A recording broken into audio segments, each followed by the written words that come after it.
بسم اللہ الرحمن الرحیم۔ ہمیں ایک لمبے عرصے تک کتابیں پڑھائی اور رٹائی جاتی ہیں، لیکن حقیقی زندگی کا ایک ورق بھی ان کتابوں میں درج نہیں ہوتا۔ ہم لوگ بھی کتنے عجیب ہیں نا، نشانیاں محفوظ رکھتے ہیں اور لوگوں کو کھو دیتے ہیں۔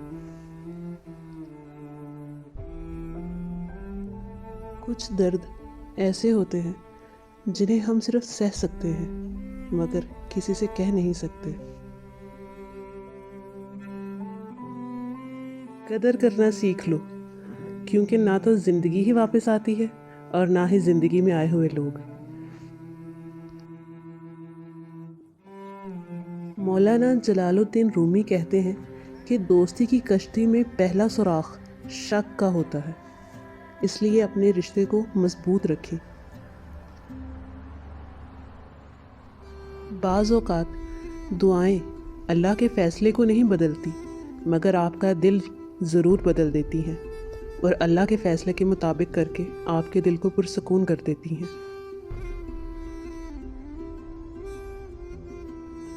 آپ زبردستی کسی کو بھی دو کاموں کے لیے مجبور نہیں کر سکتے، ایک محبت اور دوسرا عبادت، کیونکہ دونوں ہی دل سے ہوتی ہیں اور دونوں کا رشتہ روح سے جڑا ہوتا ہے۔ مجھے اپنے رب کی ذات پر اتنا یقین ہے کہ اگر آج وہ مجھے کانٹوں سے گزار رہا ہے تو یقیناً گلابوں تک پہنچانے کے لیے ہی۔ کوئی کسی کو نہیں سمجھ سکتا، کیونکہ انسانوں کے دل سمندر سے زیادہ گہرے اور آگ سے زیادہ پر اسرار ہوتے ہیں۔ اس بات سے ہرگز فرق نہیں پڑتا کہ آپ کتنے قیمتی، کتنے قابل اور کتنے اہم ہیں، کیونکہ اگر آپ ناقدروں کے ہاتھ لگے ہیں تو آپ جتنے بھی قیمتی، قابل اور کتنے بھی اہم کیوں نہ ہوں، آپ بیکار ہیں۔ کسی بھی شخص کا دوسرا چہرہ تلاش کرنے کی کوشش نہ کرو، تمہارے لیے یہی کافی ہے کہ اس نے تمہارا احترام کیا اور اپنا بہتر چہرہ تمہارے سامنے پیش کیا۔ زہریلے تعلقات کو کاٹ دینا ہی بہتر ہوتا ہے، کیونکہ سانپوں سے حسن سلوک موت ہے۔ اگر ساتھ دینے والا لڑکھڑا جائے تو اسے سنبھال لیا جاتا ہے، تبدیل نہیں کیا جاتا، کیونکہ جسے ایک دفعہ چن لیا جائے اس میں نقص نہیں نکالے جاتے۔ صبر ایسے کرو کہ جیسے روزہ رکھ لیا ہو، اس تسلی اور یقین کے ساتھ کہ انشاءاللہ مغرب کی اذان لازمی ہونی ہے۔ دنیا کا خوبصورت ترین شخص وہ ہے جسے مشکل میں آواز دینا آسان ہو، جسے بلاتے وقت سوچنا نہ پڑے۔ بچپن میں خواہشیں، جوانی میں خواب، ادھیڑ عمر میں ضرورتیں اور بڑھاپے میں حقیقتیں سونے نہیں دیتی۔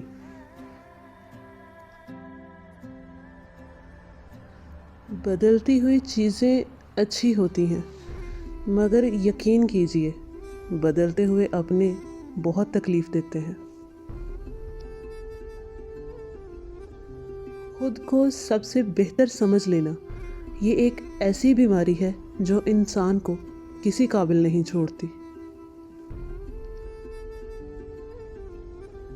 یہ جان لے کہ جو کلام خاموشی کرتی ہے وہ زبان کبھی بھی نہیں کر سکتی، جو بیان نہیں کیا جا سکتا صرف وہی تو محسوس کیا جا سکتا ہے۔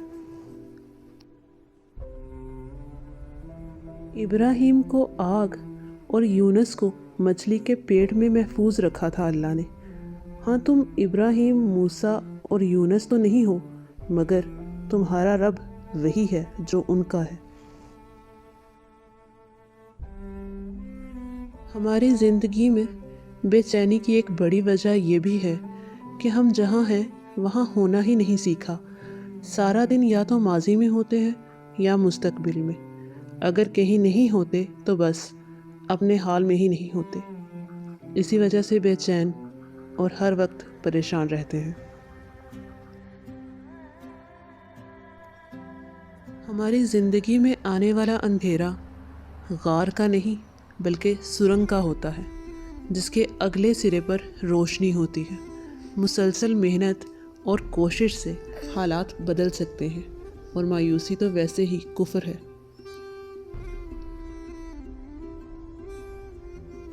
عسر یسرا، عسر کبھی بھی تنہا نہیں آتا، وہ آپ کی زندگی میں جب بھی جس بھی صورت میں آتا ہے یسر کو ساتھ لے کر ہی آتا ہے۔ یسر یعنی ایک بہت ہی بڑی آسانی۔ دعائیں کبھی بھی رد نہیں ہوتی بلکہ محفوظ کر لی جاتی ہیں۔ جو آپ مانگ رہے ہو وہ نہ بھی ملے تب بھی آپ کے ہاتھ خالی نہیں لوٹائے جاتے۔ اللہ ہمیشہ بڑھ کر عطا کرتا ہے اور وہ آپ کو حیران کر دیتا ہے۔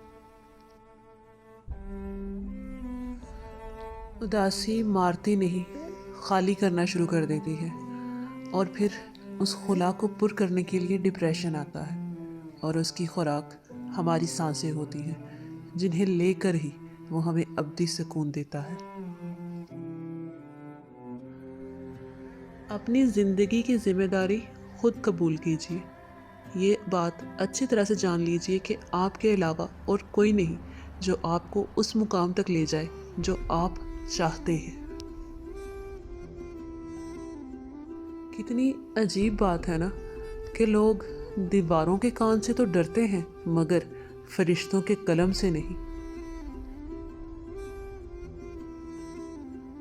آپ خود ہی اپنے لیے بہترین دلاسا ہیں، بہترین تسلی ہیں، بہترین تھپکی ہیں۔ خود کو خود ہی سنبھالیں، ورنہ لوگوں کو تو موقع چاہیے ٹوٹے ہوئوں کو اور توڑنے کا۔ اتنی جلدی دوائیں بھی اثر نہیں کرتی جتنی جلدی من پسند انسان کا لہجہ، رویہ اور اس کی توجہ اثر کرتی ہے۔ لوگ کہتے ہیں شریف لڑکیاں تو گھر پہ رہتی ہیں، میں کہتی ہوں شریف لڑکیاں جہاں بھی رہی شریف ہی رہتی ہیں۔ نفسیات کے مطابق اگر آپ کسی انسان کو اپنے ذہن سے نہیں نکال پا رہے تو اس کا مطلب یہ ہے کہ آپ بھی اس شخص کے ذہن میں موجود ہیں۔ عورت سے بحث ہرگز نہ کریں، خاص کر کہ جب وہ جذباتی ہو، دکھی ہو، خوش ہو، غصے میں ہو، بھوکی ہو یا پھر سانس لے رہی ہو۔ مجنوں سے پوچھا گیا کہ بنو امیہ اور بنو ہاشم ان میں سے خلافت کا زیادہ حقدار کون تھا، تو اس نے جواب دیا کہ لیلا۔ سنا ہے کہ مرد جس عورت کو محنت کر کے حاصل کرے اس کی قدر کرتا ہے، کیونکہ مرد کمائی کی قدر جانتا ہے۔